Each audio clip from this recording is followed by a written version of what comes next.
नमस्कार। तो चलिए आज एक ऐसी कहानी की परतों को खोलते हैं जहां अतीत कभी मरता नहीं है बल्कि अंधेरे में बस सही मौके का इंतजार करता है।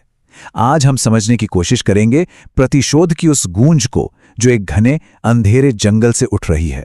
सोचिए, सिर्फ एक लाइन और ये लाइन हमें सीधा खींच लेती है कहानी के उस गहरे, रहस्यमयी और डरावने माहौल में।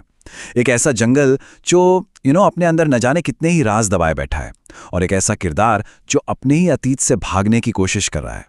तो सीन कुछ ऐसा है, शाम का धुंधला का, और एक लाल कार है जो सुनसान जंगली रास्ते पर तेजी से भागी जा रही है। गाड़ी में बैठे तो दो लोग हैं, लेकिन उनके बीच की जो खामोशी है ना, वो बहुत कुछ कह रही है।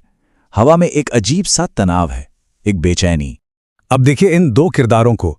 एक तरफ है रघुवीर प्रसाद, बाहर से देखने पर एक बड़े नेता, गरीबों के हमदर्द, मतलब एक आदर्श छवि।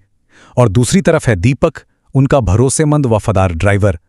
पहली नजर में तो सब ठीक ठाक लगता है ना, पर असल में यही तो पूरा छलावा है। तो सवाल यही उठता है कि इनका असली चेहरा क्या था। ये जो नकाब इन्होंने समाज के सामने पहन रखे हैं, इनके पीछे आखिर क्या छुपा है? ऐसा कौन सा गुनाह है, कौन सा राज है जो इस जंगल से गुजरते हुए भी इनके दिल में खौफ पैदा कर रहा है? और ठीक तभी, जब वो अपने ही ख्यालों में उलझे थे, एक जोरदार धमाका होता है। बूम! गाड़ी बंद, और अब वो उसी जंगल के बीचों बीच फंस गए हैं जिससे वो शायद भागने की कोशिश कर रहे थे। और सबसे डरावनी बात, अंधेरा बहुत तेजी से बढ़ रहा है। तो अब क्या करें? गाड़ी खराब हो चुकी है। तभी उन्हें याद आता है रघुवीर का एक पुराना वीरान घर जो इसी जंगल में कहीं है। तो फैसला होता है कि पैदल ही निकला जाए। लेकिन एक मिनट, वो अपने साथ एक हथियार भी रखते हैं। ये छोटी सी बात उनके अंदर के डर को, उनकी घबराहट को साफ साफ दिखा देती है। और ये डर, ये घबराहट बेवजह नहीं है।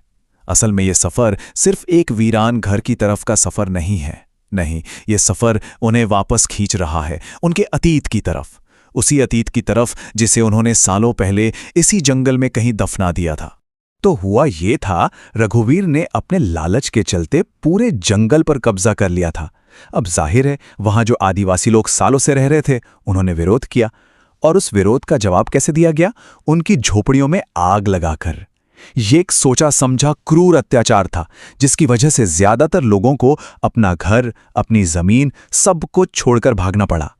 और ये रही वो बात जो सब कुछ साफ कर देती है। दीपक खुद कहता है कि ये सब उसने रघुवीर के कहने पर किया था। मतलब एक मास्टरमाइंड था और दूसरा उसका वो हथियार जिसने उस भयानक काम को अंजाम दिया। गुनाह में दोनों बराबर के हिस्सेदार थे। चलिए अब वापस आते हैं आज की रात पर, जंगल के उस अंधेरे रास्ते पर जहां वो दोनों चले जा रहे हैं। और यहां ही उनका अतीत अचानक उनके सामने आ खड़ा होता है, लेकिन एक ऐसे रूप में जिसकी उन्होंने कभी कभी कल्पना भी नहीं की होगी। वो आगे बढ़ ही रहे होते हैं कि घने अंधेरे से एक आवाज आती है, कोई उन्हें पुकार रहा है। और फिर अंधेरे से एक परछाई निकलती है, एक दुबला पतला सा आदमी जिसका चेहरा ऐसा लगता है जैसे किसी भूली बिसरी याद से, किसी बुरे सपने से निकल कर आया हो। वो आदमी खुद को गजाधर बताता है, उन्हीं आदिवासी लोगों में से एक जिन्हें सालों पहले बेघर कर दिया गया था। और उसके बोलने का अंदाज सुनिए, एक अजीब सी ठंडक है उसकी आवाज में।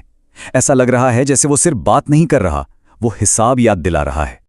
पर एक सवाल मन में आता है, क्या गजाधर वाकई सिर्फ एक इंसान है, एक गांव वाला जो बस अपना बदला लेने आया है?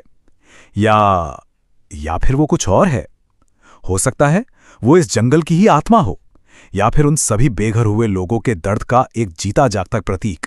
और अब कहानी अपने क्लाइमैक्स पर पहुंचती है।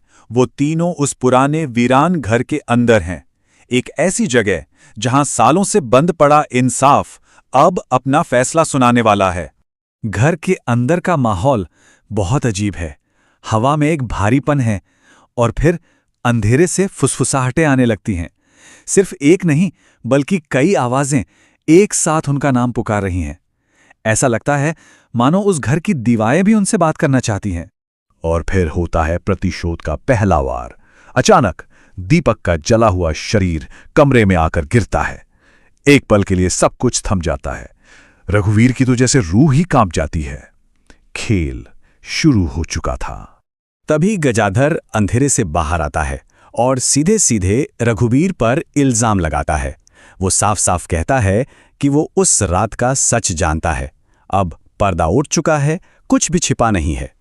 घबराकर जब रघुवीर बाहर की तरफ देखता है तो एक ऐसा नजारा उसके सामने होता है जिस पर यकीन करना मुश्किल है। जंगल के पेड़ जल रहे हैं, लेकिन बाहर से नहीं, अंदर से उनमें से लाल लपटें निकल रही हैं। ऐसा लग रहा है मानो पूरा का पूरा जंगल ही अपना गुस्सा जाहिर कर रहा हो। और इसी को कहते हैं पोएटिक जस्टिस, है ना? मतलब जिस आग को उन्होंने एक हथियार की तरह इस्तेमाल किया था दूसरों को तबाह करने के लिए, आज वही आग कुदरत के इंसाफ का हथियार बन गई है। सजा ठीक उसी तरीके से दी जा रही है जिस तरीके से गुनाह किया गया था। और फिर आता है वो आखिरी पल। गजाधर का असली रूप सामने आता है। अचानक उसके पूरे शरीर से आग की लपटें उठने लगती हैं और देखते ही देखते वो आग पूरे घर को अपनी चपेट में ले लेती है। रघुवीर के लिए अब भागने के सारे रास्ते बंद थे। तो कहानी तो यहां खत्म हो जाती है, लेकिन अपने पीछे छोड़ जाती है कई सवाल। उस भयानक रात के बाद आखिर क्या हुआ, और वो कौन से रहस्य थे जो कभी सामने ही नहीं आए? पुलिस ने जब जांच की तो कुछ बहुत ही अजीब बातें सामने आईं। पहली कि उस जले हुए घर में 2 लाशें मिली, ठीक है, लेकिन दूसरी बात यह कि घर का दरवाजा पहले से ही टूटा हुआ था। तो सवाल यह है कि वो दोनों भागे क्यों नहीं? उस रात का असली सच क्या था? ये एक ऐसा सवाल है जो हमेशा के लिए एक रहस्य बनकर रह गया। और आखिर में ये कहानी हमें एक बहुत बड़े सवाल के साथ छोड़ जाती है। क्या इंसाफ हमेशा इंसानी कानूनों और अदालतों से ही होता है, या फिर कुदरत का, समय का अपना भी कोई तरीका होता है हिसाब बराबर करने का? शायद कुछ गुनाहों की सजा इस इंसानी दुनिया से कहीं परे तय होती है।